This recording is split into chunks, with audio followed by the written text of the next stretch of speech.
오늘은 에스겔 37장의 말씀을 함께 살펴보려고 하는데요. 에스겔서의 말씀을 잘 이해하기 위해서는 이스라엘 그간의 과거 역사를 되짚어보지 않을 수가 없어서 오늘은 이스라엘 나라 출범부터 먼저 간략하게 돌아본 후에 에스겔 37장, 그 본문의 의미에 보다 깊이 다가서 보고자 합니다. 이스라엘 나라의 초대 왕은 사울이었죠. 하나님께서는 사울에게 기름 부어 주시면서 나라를 잘 이끌어갈 수 있도록 하나님의 영, 성령을 허락해 주셨어요. 여기서 잠깐 구약시대는 성령께서 어떻게 역사하셨는지 설명이 필요할 것 같네요. 구약시대의 성령은요, 지금처럼 믿는 자들에게 항상 내주하시는 방식이 아닌 맡겨주신 직분이나 사명을 잘 감당할 수 있도록 힘과 능력과 지혜 등으로 각기 그 대상에게 어떤 때와 시기마다 기능적으로 역사하셨습니다. 다시 초대왕 사울의 이야기를 이어가자면 사울이 기름 부음을 받고 초대 왕으로 세워지던 당시 하나님의 성령이 그의 곁에 머무셨는데요. 하지만 사울은 처음 겸손했던 모습과 달리 점차로 변질되고 말죠. 하나님이 아닌 자기 방식으로 나라를 다스리려고 했어요. 결국 교만해진 사울에게서 하나님의 영, 성령이 영영 떠나고 맙니다. 하나님이 떠난 사울에게 악령이 들었던 일, 그리고 끝내 그의 죽이 말년 비참한 최후를 맞게 된 일, 많이들 알고 계실 거예요. 그리고 이후 이스라엘의 두 번째 왕으로 세워졌던 다윗. 그는 하나님 마음에 합한 왕으로 널리 알려져 있는데요. 하지만 그 역시 한때 하나님의 뜻을 잠시 놓치고 자신의 몸이 이끄는 대로 행동했다가 크나큰 죄를 짓고 말죠. 하지만 그가 달랐던 것은 그 죄의 대가로 완전히 추락해버릴 수 있는 위기 가운데 하나님 앞에 엎드려 통회에 자복하였다는 사실이에요. 이후 그는 철저히 하나님께 붙들린 삶을 살아내는데요. 하나님이 함께 하시고 하나님의 말씀에 항상 순종하던 다윗이 나라를 다스리던 당시 이스라엘이 크게 흥왕하였다는 것과 나라가 통일을 이루고 있었다는 것을 주목하게 됩니다. 다윗 이후에는 이스라엘의 세 번째 왕 솔로몬이 왕위에 오르게 되죠. 솔로몬은 어땠을까요? 그의 초기는 겸손했지요. 알려진 대로 지혜로운 왕이었어요. 하지만 그는 나라의 경제, 군사적 부강함과 명성을 위해 당시 세상 나라들이 해오던 외교 방식, 이방 나라와의 정략 결혼을 선택하였고 여기서 그치지 않고 그는 그녀들의 무수한 우상까지 허용하고 마는데요. 일찍이 하나님께서 이방 나라와의 통혼을 금하시며 통혼하게 되면 그들이 반드시 너희 마음을 돌려 그들의 신들을 따르게 할 것이라는 경고의 말씀 그대로 솔로몬은 1000명의 이방 여인들에게 유혹되어 하나님을 거스른 헛된 삶을 살고 맙니다. 솔로몬의 선택은 결국 한 사람 개인의 실패를 넘어서 이스라엘 나라가 분열되는 결과를 초래하는데요. 나라의 부강함을 위한다는 인간 왕의 선택이 나라의 분열로 마무리되었다는 것을 결코 가볍게 보아서는 안 될 거예요. 그렇게 솔로몬 이후 이스라엘은 남유다와 북이스라엘 두 나라로 나뉘게 되는데요. 하나님께서는 이렇게 이스라엘이 쪼개진 이후에도 이스라엘을 그냥 내버려 두시거나 포기치 않으시고 엘리야와 엘리사를 비롯한 수많은 선지자들을 세워 각기 백성과 왕들에게 개인적 그리고 국가적으로 거듭 회개를 촉구하셨습니다. 하지만 이미 시작부터 초대왕 여로보암이 금송아지 제단을 세우고 출범한 북이스라엘은 그 우상숭배의 무서운 파급력으로 인해 19명의 왕들 모두 단 한 명도 예외 없이 여로보암의 길로 걷다가 끝내 아수르에 의해 멸망당하고 맙니다. BC 722년의 일이에요. 북이스라엘의 처참한 멸망, 이는 본래 한 동포였던 남방 유다 입장에서는 결코 먼 산의 불구경으로 여겨서는 안 되었죠. 자신들의 모습을 투영해 자기 발에도 불이 붙었음을 깨닫는 경고, 각성, 돌이킬 기회로 삼을 수 있었습니다. 하지만 요시야 왕의 종교개혁 이후 또다시 죄에 둔감해진 왕들은 하나같이 하나님 없는 악의 길을 택했고 그 결과 BC 605년경 남유다 여호야김 왕 때 바벨론 느부갓네살 왕의 침략을 받게 되죠. 이 바벨론의 첫 침략 때 먼저 나라의 왕족과 귀족들이 붙잡혀가면서 다니엘과 세 친구들이 포로로 끌려갔던 거죠. 오늘 본문의 에스겔서라고 말씀드렸는데요. 이제 드디어 에스겔서의 저자이기도 한 에스겔은 누구인지, 그리고 에스겔이 살았던, 에스겔서가 쓰여졌던 그 당시 정황은 어떠했는지 살펴보겠습니다. 바벨론의 1차 침공으로 여호야김 왕과 다니엘을 비롯한 귀족들이 포로로 끌려간 이후 남유다의 다음 왕은 여호야긴인데요. 그럼 지금 현재 선왕인 여호야김과 귀족들, 그러니까 조국의 동포들이 바벨론의 포로가 되어 끌려가 있는 와중인 거죠. 그런데 여전히 악한 길로 행하였다고 기록되어 있어요. 이런 왕의 악행 가운데 결국 남유다는 다시 바벨론 느부갓네살의 2차 침략을 받으면서 여호야긴 왕과 또 나라의 인재들이 바벨론의 포로로 끌려가게 돼요. 바로 이때 에스겔이 함께 바벨론으로 사로잡혀 간 것입니다. 당시 25세였던 에스겔은 제사장 부시의 아들로서 자신 역시 제사장으로 잘 준비되어 있던 청년이었죠. 그의 이름 에스겔은 하나님의 권능을 잘 나타내는 이름으로 하나님은 나의 힘, 하나님께서 강하게 하신다 라는 의미를 나타냅니다. 그는 바벨론에 끌려간 이후 바벨론의 운하가 있는 그발강 부근에 집을 짓고 살게 됩니다. 포로된 동포들과 함께 노역을 담당하면서요. 그러기를 5년째. 에스겔이 30세가 되던 어느 날 하나님께서 엄청난 환상을 보이시면서 그를 선지자로 부르셨습니다. 절묘한 것은요. 그가 만일 남유다 땅에 있었더라면 정식적으로 제사장 역할을 시작하는 정확히 30세의 부름을 받았어요. 성전 제의 제사장 역할로 준비되었던 에스겔은 강력한 부르심과 엄청난 환상을 통해 예루살렘 성전에만 계실 줄 알았던 하나님이 그 사로잡혀간 땅에서 살아 역사하고 계심을 체험했고 이후 하나님의 말씀을 대언하는 선지자로 활동하게 됩니다. 그는 이제 포로가 되어서도 자신들과 이스라엘의 죄악을 제대로 깨닫지 못하고 있던 동포들에게 개인과 국가의 우상숭배 죄악과 그 참혹한 결과, 이방 땅에서 포로로 살게 된 그 비참한 처지를 돌아보게 할 거예요.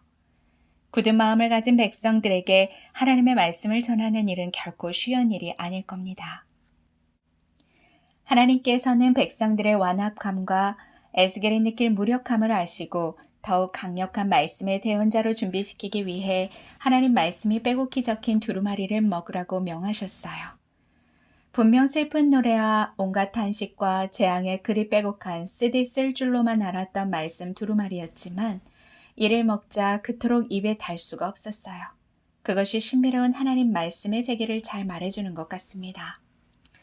더욱 하나님의 심정과 말씀으로 무장된 에스겔은 이후엔 다양한 행동 예언을 통해 끝끝내 죄의 길에서 돌이키지 못한 조국 남유다가 멸망할 것임을 전했어요. 거룩함을 잃어버린 예루살렘 성전에서 결국 하나님의 영광이 떠나가심을 예언했지요. 당시는 남유다의 20번째 왕 시드기야가 남유다의 왕위에 있던 때였고 아직은 남유다 멸망 이전입니다. 선 왕들과 동포들이 이미 1차, 2차 포로로 끌려가 있는 현실에서도 시드기야 왕은 나라가 완전히 기울어져 가는지 자각하지 못한 채 여전히 선왕들의 악과 우상숭배를 그대로 답습하고 있었습니다. 그러다 끝내 남유다는 바벨론 느부갓네살 왕의 3차 침공을 받으며 BC 586년에 완전히 예루살렘이 함락당하고 맙니다. 얼마나 절망적인 상황인가요?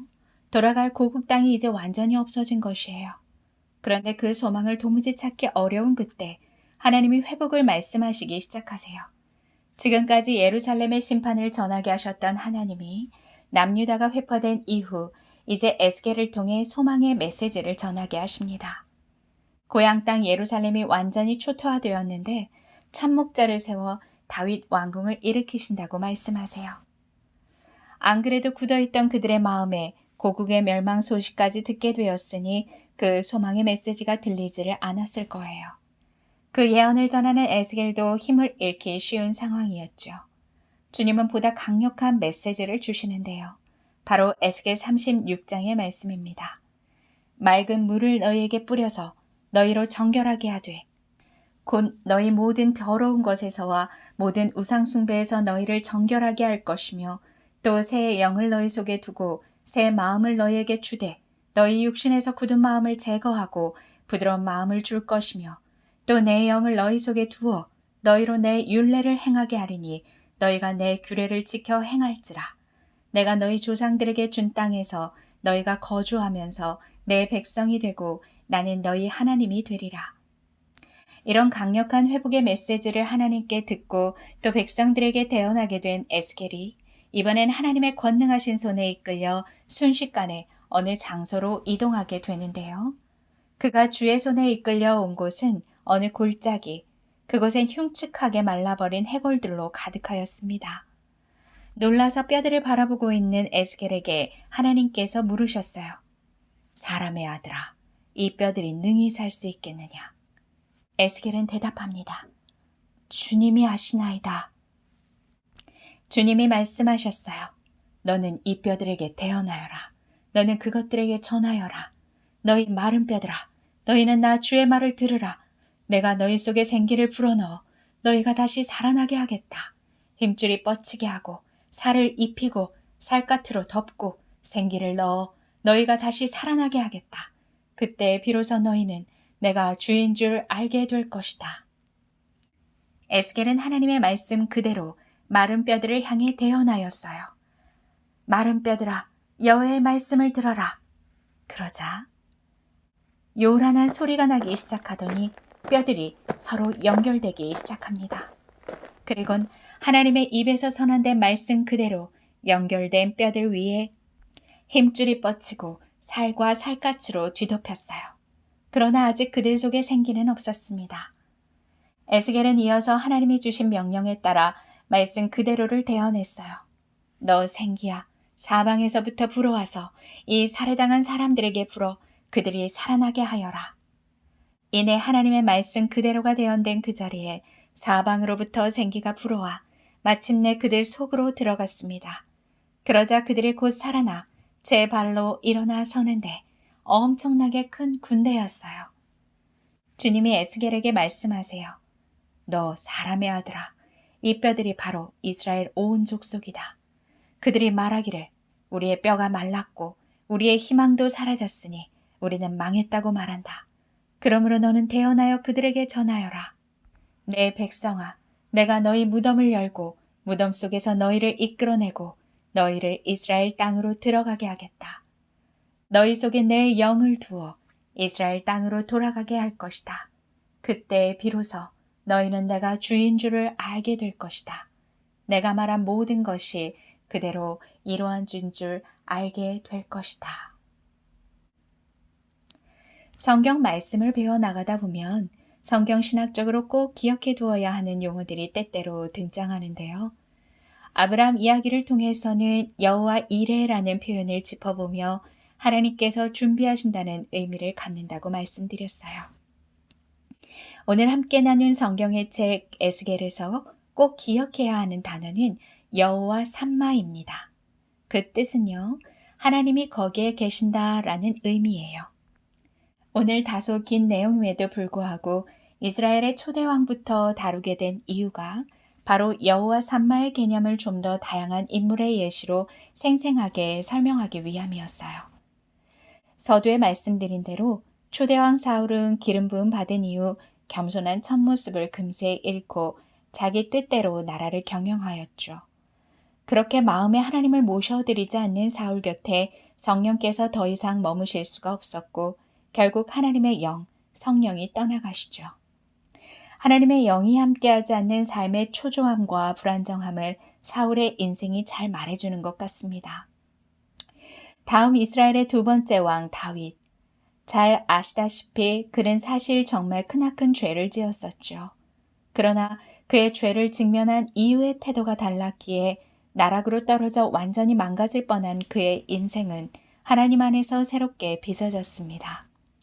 그는 자신이 하나님을 의식하지 않는 순간에 끔찍한 범죄를 저질렀다는 것을 깨달았습니다.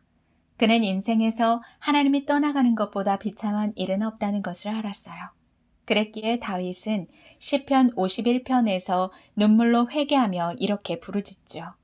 나를 주님 앞에서 멀리하지 마시고 주의 성령을 거두지 말아주소서. 비록 넘어졌으나 하나님을 꼭 붙잡은 인생은 사망의 음침한 골짜기에서도 생명과 회복을 얻음을 다윗의 인생을 통해 보게 됩니다. 세 번째 왕 솔로몬. 나라의 부강함을 위해 세상 풍조를 따른 그의 선택은 솔로몬이 자각하든 자각하지 못하든 하나님이 아닌 자기 스스로가 삶의 주인이 되겠다는 선언과도 같은 것입니다. 결국 하나님의 뜻과는 반대 방향에서 애쓰고 수고한 인생의 마지막은 겉으로 보여질 때 아무리 많이 누리고 살았다 하여도 헛되고 헛되며 헛되고 헛되니 모든 것이 헛된 것입니다. 솔로몬 즉위 말기 전도서를 통한 스스로의 고백처럼 말이죠.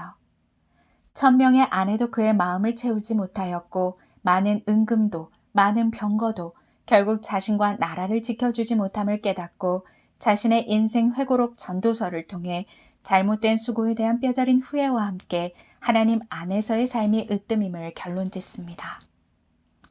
이후 왕들과 나라들의 흥망성쇠 역시 여호와 삼마, 그 인생과 나라에 하나님이 계시는지의 여부에 따라 그 국가와 개인의 운명 그리고 평강이 좌우되었어요. 오늘 본문에서 마른 뼈는 나라가 폐허가 되고 포로로 끌려온 이스라엘 백성들을 의미한다고 하셨습니다. 그런데 동시에 이 마른 뼈는 하나님을 떠난 인생의 영적인 상태를 말해주는 것이기도 합니다. 하나님이 계시지 않은 장소와 시간과 대상을 아우르죠.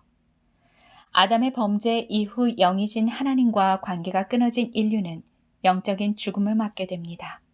유기성 목사님이 집필한 쇠가족 양육교재를 보면 죄로 말미암아 하나님과 관계가 끊어진 인간의 상태를 뿌리 뽑힌 나무, 물을 떠난 물고기로 표현하는데요. 오늘 에스겔 37장 골짜기의 마른 뼈와 중첩되어 보이지 않나요? 하나님은 바로 이와 같이 죄로 인해서 하나님과 관계가 끊어진 인류의 영적 회복을 위해서 한민족 이스라엘을 세상으로부터 건지셨습니다. 인간은 육신만 가진 것이 아니라 영으로도 지음을 받은 존재기에 떡으로만 살아갈 수 없음을 강조하셨어요. 영의 양식인 하나님 말씀으로 살아가야 한다는 것을 이스라엘을 통해 그 민족을 넘어 세상에 일깨워주기 원하셨죠. 하지만 오늘 살펴본 왕들과 이스라엘의 모습이 잘 말해주듯 세상에서 건져내 말씀을 맡겨주신 민족 역시 하나님의 말씀이 아닌 다시 세상으로 향한 것입니다. 하나님이 계시지 않은 곳만을 추구하다가 패망을 경험했지요. 결국 하나님은 그 딱딱하게 굳어진 절망스러운 영혼들을 회복시키시기 위해 참 목자를 보내주시고 새로운 영과 새 마음을 부어주시기로 에스겔 선지자를 통하여 약속하시는데요.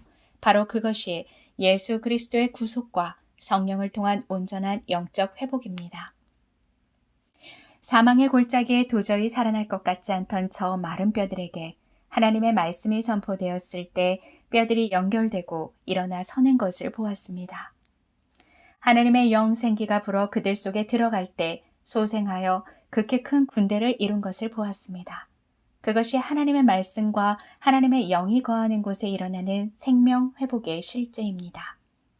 결국 우리의 상태도 상황도 장소도 중요한 것이 아니었어요. 오직 하나님이 그곳에 그 사람 안에 계시는지의 여부입니다. 여호와 삼마, 하나님이 거기에 계시다면 일어나며 살아납니다. 아무리 메말라 보여도 말씀이 재차 선포되고 그분의 영이 역동하는 한 하나님의 군사로 군대로 서게 된다는 것을 정확히 오늘 에스겔서의 말씀이 말해줍니다. 그리고 그 생명의 역사 한복판에는 언제나 그 말씀을 믿고 순종하고 선포하는 자가 서 있었어요. 오늘 에스겔처럼 말이죠. 하나님의 몸으로서의 성전으로 부름받은 각 교회는 말씀과 성령을 통한 회복의 역사를 언제나 소망하고 있어야 합니다.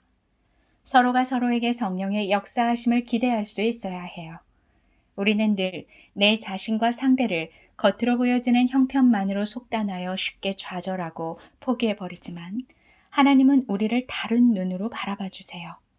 그분의 영으로 소생시켜 변모될 나, 너, 그리고 교회의 모습으로 우리를 불러주신과 동시에 그 영과 진리의 말씀으로 변화되어질 성스러운 모습으로 미리 바라봐 주시죠.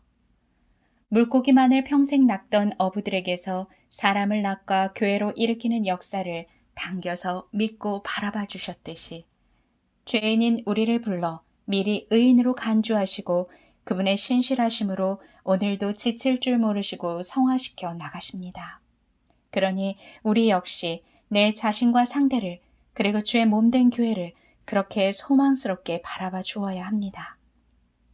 에스겔 그 이름처럼 하나님을 나의 힘으로 삼는 자에겐 하나님께서 그분의 말씀과 그분의 영으로 강하게 하시는 역사가 반드시 일어날 것입니다.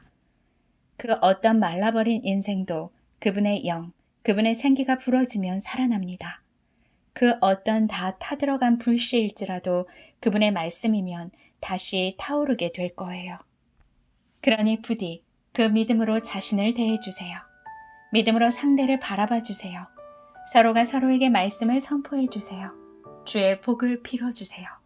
주님은 당신의 권능, 그 강력한 생명력을 우리에게 선물해 주기 원하십니다. 우리를 살리기 원하세요. 하나님의 말씀과 생기가 불어넣어진 한 사람 한 사람이 모여 군사로 여호와의 군대로 세상 가운데 세워지길 원하십니다.